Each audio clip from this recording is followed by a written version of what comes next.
நான் உங்களுக்கு நார்த்தங்காய் ஊறுகாய் எப்படி செய்யறதுன்னு சொல்கிறேங்க. இது ஒரு வருஷம் ஆனால் கூட கிடையாதுங்க.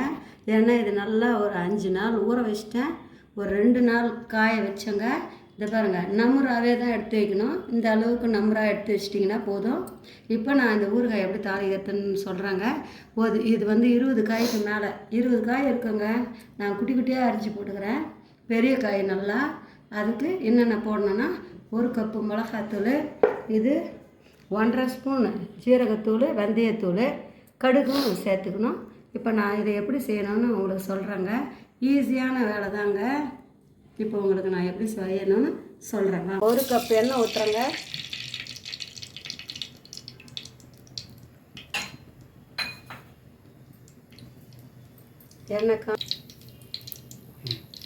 எண்ணெய் காஞ்சதும் ஒரு 3 ஸ்பூன் கடுகு போடுங்க. கொஞ்சம் ஜீரகம், பெருங்காயத்தூள்,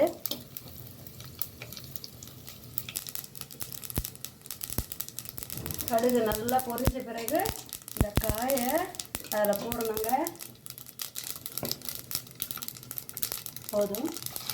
இந்த காயை அதில் போடலாம். கொஞ்சம் நேரம் சூடு இறக்கங்க. வெயிலில் ஒரு நாள் எந்த ஊருக்காகவும் வெயிலில் வைங்க. அப்போ தான் கிடையாது. அப்புறம் இந்த எண்ணெய் கடுகுலாம் நல்லா மேலே வர மாதிரி கொஞ்சம் நேரம் கலரி கொடுங்க. கடுகு பொடி 1 கப்பு மிளகாத்தூள் இந்த கப்பால்.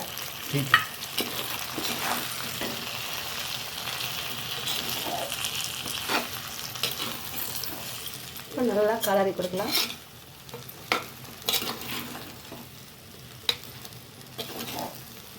ஸ்லோவில் வச்சிடலாங்க.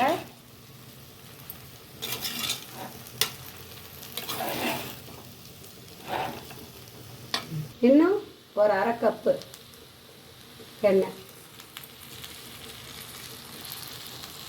அவ்வளோதாங்க.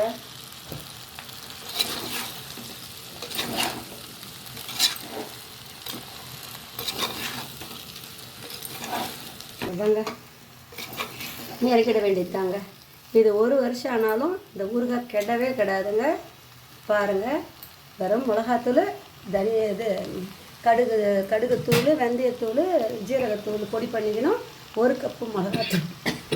இப்போ பாருங்கள், நம்ம இந்த மாங்காய் ஊறுகாய், எலுமிச்சை ஊறுகாய், வேறு எந்த ஊறுகாய்லாம், இந்த கலாக்காய் ஊறுகாய்லாம் போடுறோன்னா, நெல்லிக்காய் ஊறுகாய்லாம் போடுறோம்னா கொஞ்சம் எண்ணெய் அதிகமாக தாங்க இருக்கணும். இது வந்து நார்த்தங்காய் ஊறுகாய். இதை நம்ம மருந்தாக தான் சாப்பிட்ணும். எவ்வளோ ஆயில் குறைக்கிறோமோ அவ்வளோ உடம்புக்கு நல்லதுங்க. இதுக்கு நிறைய எண்ணெய் ஊற்றலைனாலும் இது கிடையாதுங்க. இதை நம்ம மருந்தாக தான் பயன்படுத்தணும். அதனால் 1.5 கப்பு எண்ணெய் ஊற்றிருக்குறேங்க. எல்லாத்துலேயும் எண்ணெய் நிறைய தெரிகிற மாதிரி ஊற்றுவாங்க. ஆனால் இதுக்கு அவ்வளோ தேவையே இல்லை. பெரும்பாலும் நான் நிறைய எண்ணெய் ஊற்ற மாட்டேங்க.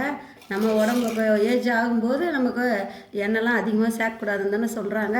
அதனால் நான் திட்டமாக தான் ஊற்றுவேன். இதுக்கே நான் 1.5 கப்பு எண்ணெய் ஊற்றிருக்குறேங்க. இது எல்லாம் கொஞ்சம் நேரம் நல்லா ஊற அந்த எண்ணெய் தனியாக பிரிஞ்சு வரும். நீங்கள் இந்த மாதிரி செஞ்சு பாருங்கள். நான் போட்ட அளவு எல்லாமே கரெக்டாக இருக்கும். சூப்பராக இருக்குங்க. இது நார்த்தங்காய் ஊறுகாய் உடம்புக்கு ரொம்ப நல்லது. வயிற்று பிரச்சனையெல்லாம் நீக்கும். இது பசியை தூண்டும். இது வந்து ரொம்ப நல்லதுங்க. இதை சாப்பிட்டுங்க. இது கண்டிப்பாக உணவில் சேர்த்துக்கலாம். தேவையான அளவு தான் சேர்த்துக்கணும். இப்போல்லாம் ஊறுகாய் அவாய்ட் பண்ணணுன்றாங்க. ஆனால் நமக்கு தேவையான அளவுக்கு இது வந்து பசியை தூண்டும். நாக்கில் அந்த உமிழ்நீர் வந்து நிறையா சுரக்கும். இது இந்த வாந்தி, பித்தம், இந்த மாதிரிலாம் அந்த பிரச்சனையெல்லாம் நீக்குங்க. இது எப்போவுமே வீட்டில் இருந்தால் நல்லது. அதனால் நான் இப்படி தாளிச்சிருக்கிறேங்க. இந்த ஊறுகாவை நான் செஞ்சது உங்களுக்கு பிடிச்சிருந்துச்சுன்னா இது மாதிரி செஞ்சு பாருங்கள். ஒன்றுமே கிடையாது. இந்த ஊறுகாவை பொறுத்த வரைக்கும் நம்ம திட்டமாக உப்பு போட்டு நல்லா ஊற வச்சுட்டு அந்த தோல் சாஃப்டாக ஆகிற மாதிரி 3 நாள் வச்சுட்டு நமுறாவே எடுத்து வச்சுட்டு இந்த மாதிரி தாளிச்சிங்கன்னா ஊறுகாய் ஒரு வருஷம் ஆனால் கூட கிடையாதுங்க. இந்த மாதிரி செஞ்சு பாருங்கள். பிடிச்சிருந்தா கமெண்ட்ஸ் பண்ணுங்கள், சப்ஸ்கிரைப் பண்ணுங்கள், பெல் பட்டன் அழுத்துங்க.